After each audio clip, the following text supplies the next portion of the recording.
नहीं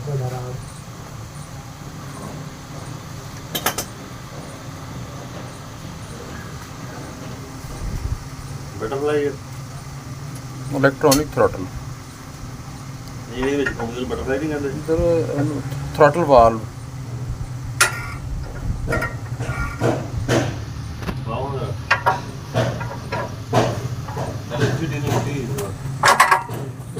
देर हो गई ना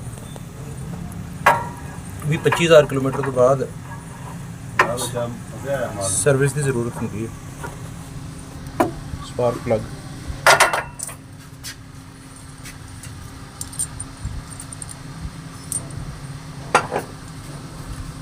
ਇਹ ਫ੍ਰੀ ਨਹੀਂ ਹੁੰਦਾ ਹੱਥ ਲਗਾ ਤੇ ਖੇਲਾ ਜਿਹਾ ਹੋਇਆ अगर फ्री होएगा तो फिर तो हवा के नाल खुद ही मूव हो जाएगा ये एक्चुअल इलेक्ट्रॉनिक मोटर लगी होंगी अंदर उस मोटर के नाल इलेक्ट्रॉनिक कंट्रोल यूनिट कंट्रोल कर रहा है एयर फिल्टर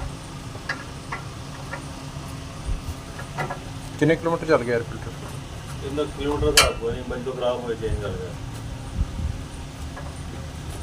ਚਲੋ ਮੈਂ ਸਾਫ ਹੁੰਦਾ ਬਣਾਵਾਂ ठीक है बहुत अच्छा ओरिजिनल है ਜੈਨ ਲਿਆ ਸੀ ਕੋਈ ਖੜਾ ਖੜਾ ਆਇਆ ਤੇ ਉਹਨਾਂ जी